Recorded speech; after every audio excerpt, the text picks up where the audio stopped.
have about 20 people, but thank you all for joining us. We're going to take a few minutes because people are still finishing up on the main stage. But as the crowd pours in here, I'll get to introducing our great guests that we have from the Snow Leopard Conservancy. But for now, if folks that are joining us, if you'd like, you can write in the chat box where you're joining us from, say a little hello. I'll give you an example.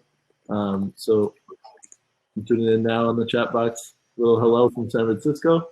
And as the crowd starts pouring in, I'll just let you know a little background about myself. My name is Tommy Sheridan, and I'm actually the Conservation Network Manager here at WCN, which means I'm lucky enough to have an amazing job of supporting our partner conservationists around the world every single day. But today is your chance to really step into my role and get to know these conservationists one-on-one yourselves. So I hope you'll have some questions for Rodney and Ashleigh. Before I get to introducing them, just to give people a little more background about the Hop-In platform, in a few minutes, you'll be able to ask some questions to Rodney and Ashleigh. And if you want, if you're brave enough, you can join us on stage, on screen, to ask those questions.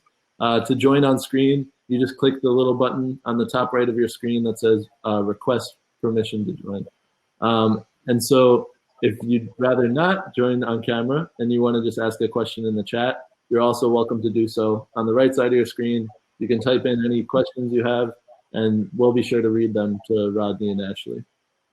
And one last tip, if you'd like to make the videos any larger for both Rodney and Ashleigh, you can double click on their screen and it'll make their video larger so you don't have to look at me and my scruffy face. All right, so now that we got all the troubleshooting in order for Hop-In, I'll give you a bit of an introduction to our wonderful star conservationists that were able to join us today. I'd like to introduce you first and foremost to Dr. Rodney Jackson, who is the founder of the Snow Leopard Conservancy. And Rodney is one of the world's leading experts on snow leopards and a mentor to so many conservationists around the world. After having devoted over 30 years of his life to protecting this elusive snow leopard in South and Central Asia, Rodney launched a pioneering radio tracking study back in the 1980s of snow leopards. And that was back in the remote mountains of the Himalayas. And his study back in the 80s actually led to a cover story on the June 1986 issue of National Geographic, which launched Rodney to global fame. And Rodney's work since then has been featured another time in Nat Geo in 2008. But most of all, Snow Leopard Conservancy has aimed to advance the community-based stewardship of the snow leopard through education, through research, and through grassroots conservation programs that specifically respect the local cultures and provide alternative incomes for communities living alongside snow leopards. So SLC involves many indigenous people in the tracking of snow leopards. They teach children in local communities about the importance of conservation, and they integrate local traditions and beliefs into their conservation programming. And Rodney has a master's in zoology from the University of California, Berkeley, in addition to a PhD in zoology from the University of London. In addition, he's also the recipient of the Rolex Award for Enterprise, has been a finalist for the prestigious Indianapolis Prize, and he's a Mountain Institute Senior Fellow. Lastly, he also serves on the IUCN Cat Specialist Core Group, Snow Leopard Network Steering Committee, and he's authored many, many chapters in books about snow leopard biology. And Rodney is also joined today by Ashleigh Lutz-Nelson, who I'll give him a chance to introduce shortly. She's the newest member of the Snow Leopard Conservancy team, joining on as vice president, and she brings with her over 18 years of experience in wildlife conservation. So I'm really grateful that we got Rodney and Ashleigh here to speak to today. I hope you guys have some great questions for them, but I'm going to pass it over to Rodney now to talk to you a bit more about SLC. Thank you very much, Tommy, for that wonderful introduction. Well, how can you not like this critter, you know? Even if you never see it in the wild, you just know its presence is there. And actually, we started 50 years ago. And for the first 20 years, we would be lucky to see the cat only one time in a year, spending a lot of time in the field. It's just so incredibly well camouflaged and elusive. and it knows how to avoid people. We haven't really learned as much how to see it. Yeah, my interest started really visiting the Himalayas because I was on my way back to Africa to work on African wildlife there. And I got an opportunity to go trekking in a remote part of Nepal, and that's where I encountered the cat. And as a biologist at that time, seeing the poaching that was going on, seeing the conflict that was beginning to emerge between local herder communities in these high mountains above 10,000 feet. And I just realized, hey, Africa has plenty of people working on wildlife. In Asia, you know, this is really neglected. So with Rolex really made that change. Anyway, fast forward, I guess, 40 years, 50 years, to have something like 15 or 20 partners that we work with across 7 countries in Central Asia. And snow leopards have a vast range, as many of you know, all the way from the Himalaya, northern India area, Nepal, all the way north, up into the southern parts, lower parts of Siberia, across all the Tibetan Plateau, and including the newly, now the 20-year-old countries that emerged from the breakup of the Soviet Union. It's a vast area over which very few cats really seem to be distributed. We don't know how many. I think it's important to know how many, but frankly, to SLC and to my partners, Ashleigh, now the most important thing we can do is focus on conservation action immediately, because that is the future for the species. So where are we with the Covert Initiative? Well, you know, we're lucky. We are sequestered at home, and I don't have to wear my mask all the time. But thank you for a wonderful donor, Deb Pano, that sent that in for Darla and I. But we do wear it outside. And, you know, frankly, I can't wait until I can go to the Himalayas and I will wear this, of course. What about our partners? You know, we have a lot of countries to talk about on how they're dealing with COVID, but they were close to where it started. They acted immediately. Mongolia, for example, closed their borders with China and outside in early mid-January. They restricted people from traveling in and out of the city, and they started to require people to wear masks early on. So they've pretty well got away with like only 800, 900 cases, something like that. And though there's only been, I think, 20 or something like deaths. Nepal is another example where you got a very densely populated area, mostly in the lowlands.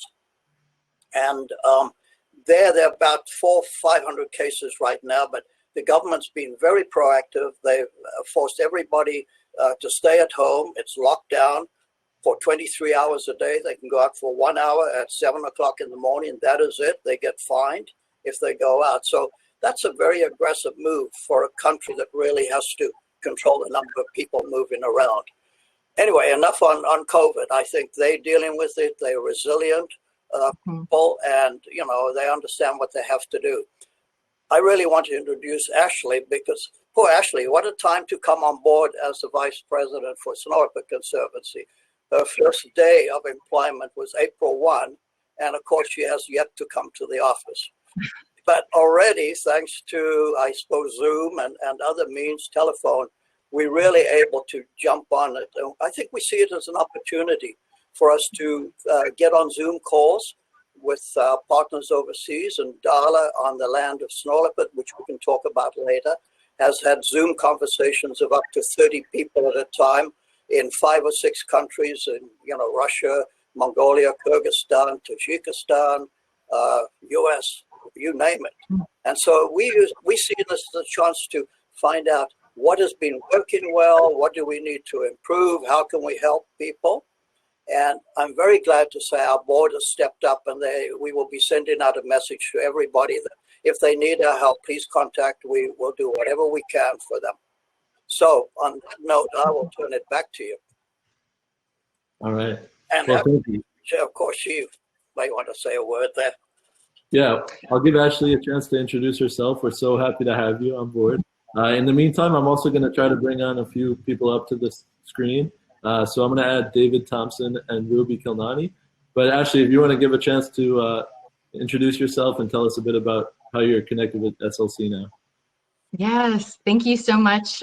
Thank you so much, Tommy and Rodney, for the introduction. It's such an honor to be part of the Snow Leopard Conservancy team.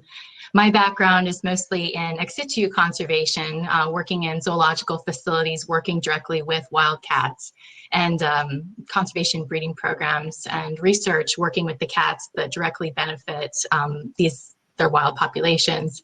So I just came onto SLC's team, and I've jumped right in, and it's what an important time to come on board. And I'm so excited to connect with you all in this way. I'm really happy to see how many new people have joined the expo this year. And thank you so much for your interest in snow leopards and our conservation efforts. We're really excited to talk with you all. Awesome. Thank you, Ashleigh. All right. Well, so it didn't work to add those people. I'm going to try to add Diana Vasquez. But in the meantime, we have gotten a few questions in the chat box.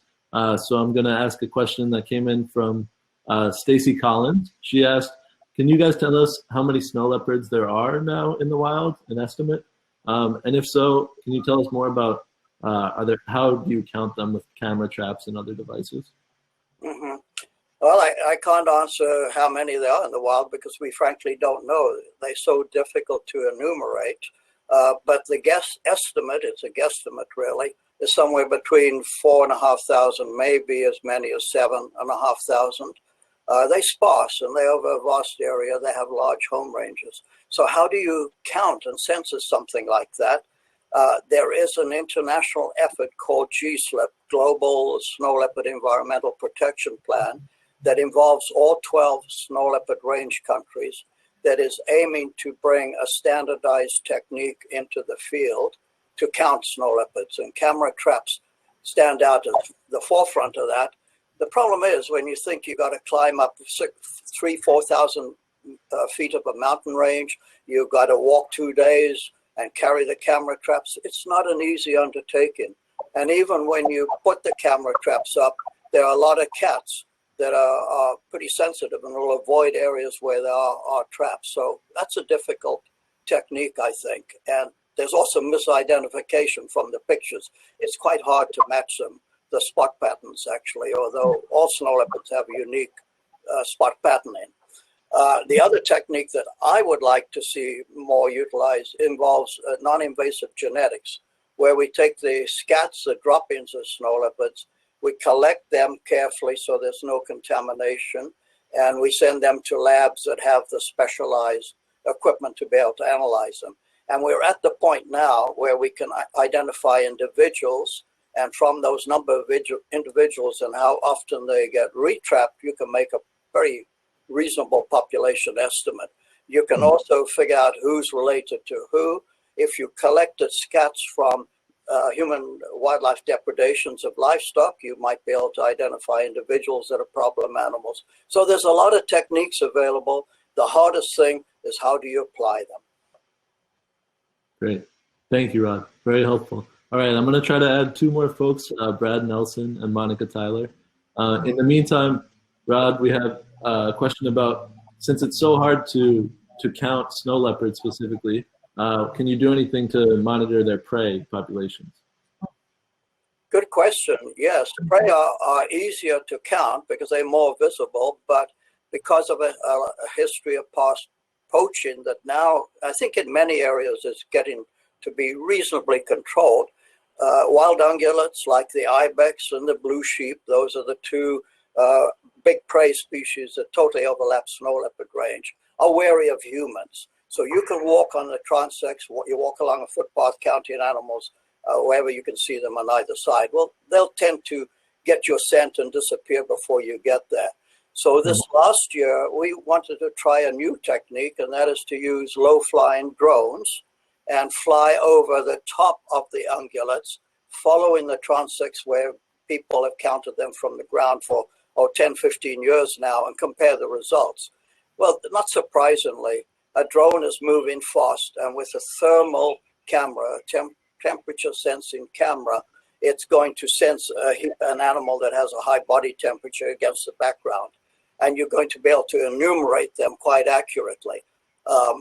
And, you know, that's definitely a way to go. The challenges, of course, are you've got to fly the drone and not run into a mountainside.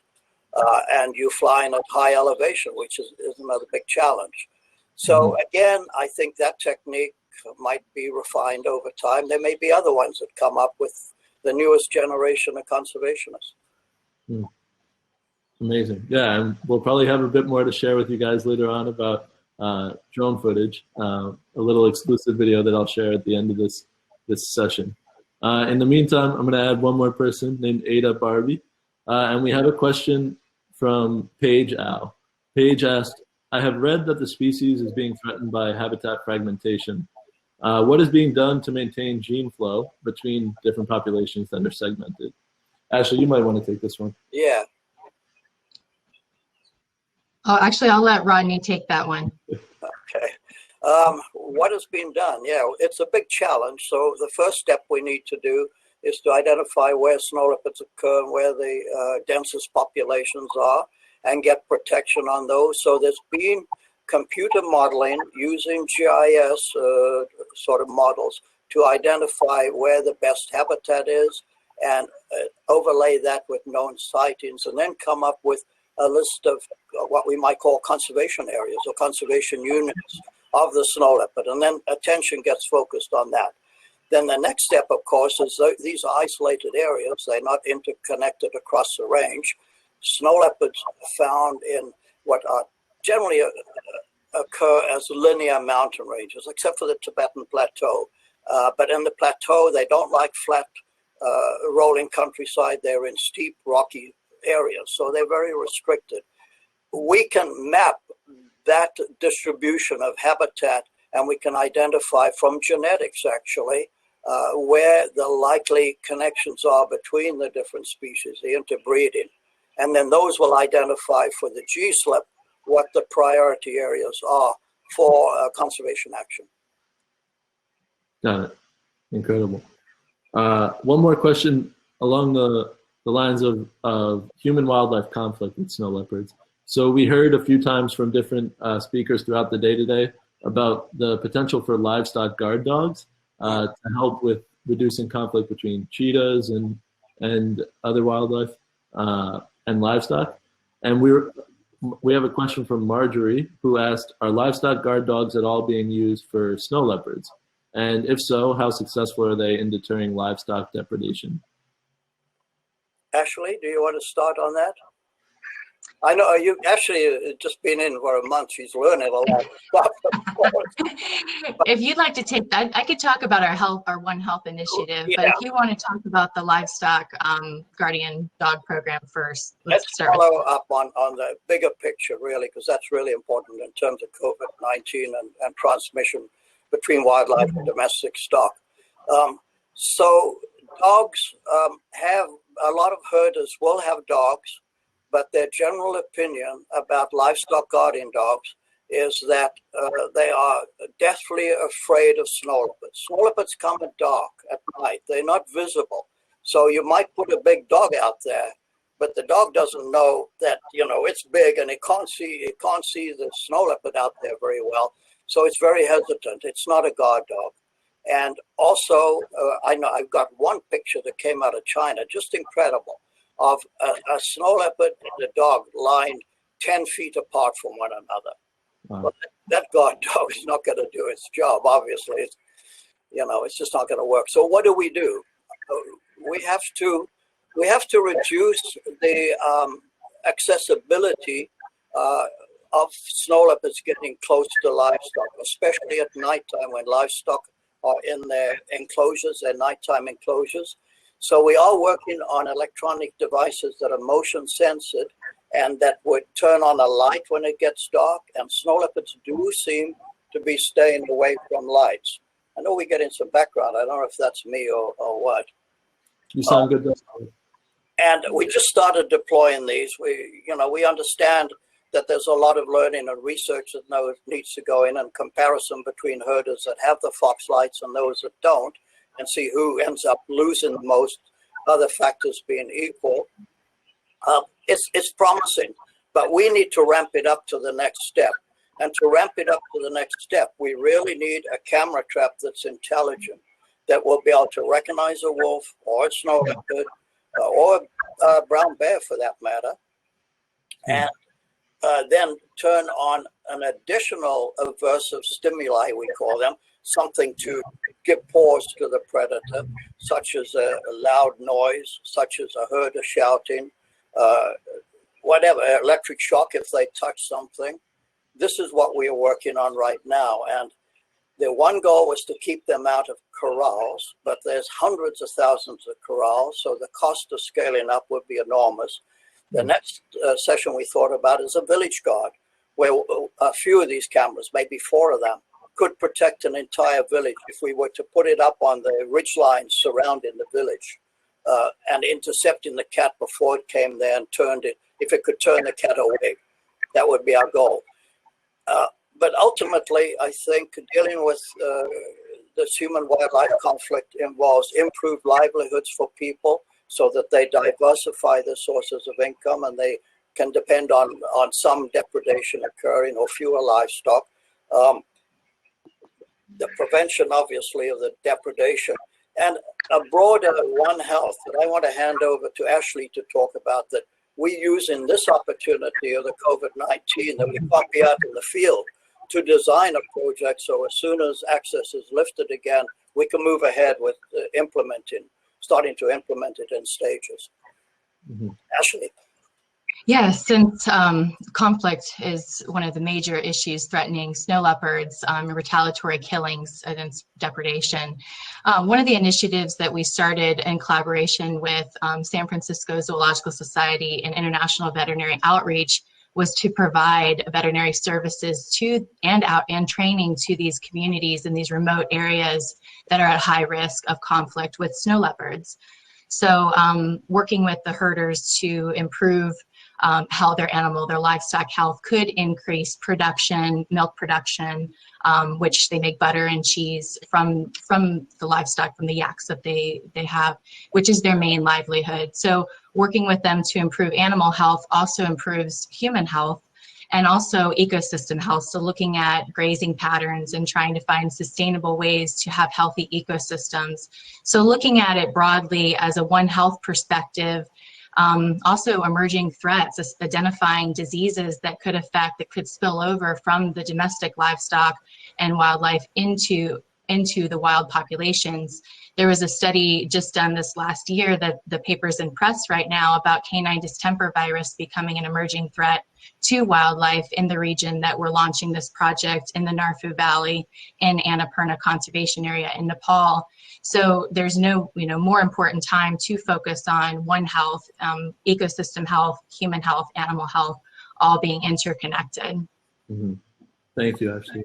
Yeah, I think if anything, this situation we're all facing right now is showing us how globally connected we all are, and that even a local issue can become a global one really rapidly.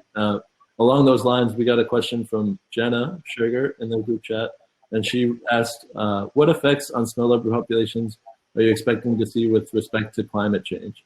And are there potential range contractions of the populations? As well as how is Snow Leopard Conservancy going to try to mitigate potential detrimental effects due to climate change? Yeah, there's no simple answer to climate change, because clearly over this vast area of, about 800,000 square miles, you have a huge variation in terms of elevation, in terms of the prevailing weather patterns and so on. So some areas of snow leopard range actually might get better. Other parts will become drier and warmer, and it's going to force up the tree line in a number of places in the Himalaya, for example. And as you can imagine, there's a very narrow gap between the rock and the ice that are permanently frozen where nothing grows or takes 20 years to occupy, and the forested area. And it's in that zone that all these herders are plying their livelihoods and growing crops and stuff. So we're very worried that there'll be a decrease in the availability of habitat for snow leopard and its wild prey in the Himalayan region. But of course, there's all these unforeseen things. So one could imagine that if we play this right, and if we improve the livelihoods, the dependence on agriculture and animal husbandry could decline. There's a general migration from a lot of these remote areas to the cities, because you can imagine how hard it is living above 12, 14,000 feet and dealing with the weather, the cold winters. It's just very difficult, and the kids don't want to do that. They don't want to be herders anymore. So, there's so many variables in it that what's interesting, I just want to mention this, is we have some evidence now genetically that there were actually 3 subspecies of snow leopards, and those subspecies coincide with the taxonomic studies that were done in the beginning part of last century and earlier from museum specimens. And we think because of the interglacial periods that have occurred in the Earth over the last 500-600 years or more since snow leopards evolved, that they've been areas that put them to these sort of subspecies characteristics, but then to come back at the end of that and reoccupy habitat that was lost. So as long as the humans can maintain, wildlife, the long-term future could be okay, I think. Good. I hope so. All right. So we only have about 5 more minutes left. I wish we had all day to chat with Rod and Ashleigh. There's so much knowledge here to untap. But I wanted to ask one more question that we heard from Molly Mills. She wrote in the chat, she said, what community education outreach programs is SLC involved with? And Rod, maybe you could talk a bit about how you guys are engaging with indigenous communities as well, and a bit about the Land of the Snow Leopard Network. Yeah, okay. So the Land of the Snow Leopard Network, LOSL, started about 8 years ago now, and was really being spearheaded by my wife, Darla Hillard. And it's based on our experience working across the range where there's enormous cultural diversity and a long history of traditions, very rich traditions that are being threatened by the globalization. And we realized that people respected elders, and that there are both religious leaders and shamanic leaders who have a lot of knowledge about how to coexist with other animals, other life, including snow leopard, that herders in recent years in particular see as a threat. And we wanted to bring these groups together. We got a grant from the Christensen Foundation in San Francisco a number of years to explore the role of keystone species like snow leopards, traditional cultures. And very quickly we learned there was this rich knowledge, this rich awareness and sharing of information that was being stifled and not getting heard. So Darla, bless her heart, along with a number of our partners, all the way from Russia, Tajikistan, Kyrgyzstan, Mongolia, have put together a group that is called the Land of the Snow Leopard. And they have sacred ceremonies once a year, the fire ceremony. They are going out into communities and educating the youth and the adults alike, because adults in places like Kyrgyzstan in particular want to know where their roots came from. So this, I think, is an amazing forward. Now, we've had a big challenge from scientists, because scientists are very skeptical of traditional knowledge. This is a bias of our Western system of science. I mean, I don't want to knock Western science because it's very important, but it alone is not going to solve the problem. We really got to have a meeting of the minds where this local knowledge, it may seem a little strange to you, but boy, it's effective. We need to blend that with what we know works as well for the best of two worlds. So that's what the Land of the Snow Leopard is doing, and I encourage you all to go to our website and learn about it. Darla has every few weeks, we have Zoom meetings of up to 30 people moving this forward. And we've just, the new coordinator who will be taking over from Darla is Maria, who spoke at the expo last year. So you can see her from footage that you have archived. Mm-hmm. Yeah, if you guys want, you can see Maria Azhanova, who is the coordinator for Land of the Snow Leopard Network, on WCN's YouTube page from last year's Fall Expo. But for now, we only have about a minute left. So one last question for you, Rod. And then luckily, Rodney and Ashleigh were kind enough to share with us an exclusive video that I'll drop a link to in the chat before we finish for the day. But just so everyone knows, in about 15 minutes, there's going to be one last main stage presentation from Robin Appleton of the Spectacled Bear Conservation Group. So make sure you tune in for that last talk of the day. It was so great to have you, Rodney and Ashleigh. I'm so grateful for you guys. Glad you're staying healthy and that we could have got the chance to talk today. So the last question before I drop in this video, which is going to be about the drone footage that you guys recorded last year in Mongolia. We had a question from Mary Ting who asked, regarding drones, I hear many animals are actually scared by drones and it tends to change their movements. So have you found anything about this and what was your experience like in Mongolia last year? Yes, I think if you have drones over animals all the time, they might get somewhat habituated to it, but they see any mechanical vehicle, whether it's in the air or on the ground, as a potential threat, and they run. And a couple of argali that we were following, the males in particular, who have the large horns, and of course the trophy hunters are after them, would run up to 4 kilometers, what's that, about 2.5 miles or something like that before they stop. So it is a problem, and you would not want to use it regularly. You want to use it, especially. But if you are using it to get better and more accurate information for conservation, I think that trade-off is justified. So that's all I would say. It's a new field. We've got to learn a lot more about it, but we do have to be sensitive about where we use it. Before you cut me off, I just want to send a thank you so much to all of our donors that have made all of this possible over the 20, 30, 40 years that we have been working. Thank you. You guys are absolutely critical part of the team. Thank you, Rodney. Absolutely. Thank you. Thank you, Ashleigh. It was really wonderful to talk to you both. I just dropped in the link that you guys can watch if you want in the next 10 minutes. It's a brief video about Snow Leopard Conservancy's work in Mongolia last summer. And if you want to join us again on the main stage in 15 minutes is a presentation about spectacled bear conservation. And that'll be the last of the day. So please join us, and a big round of applause to Rodney and Ashleigh virtually from around the world. Thank you guys again for all. Thank you. Thank you, everybody. Thank you. Please visit our website. There's a lot of information up there on Land of the Snow Leopard and other activities. Please take care, everybody. Thank you so much for attending and learning about it today. Thank you guys both so much. All right. Thanks, Tom. Stay safe. Thanks, Rodney.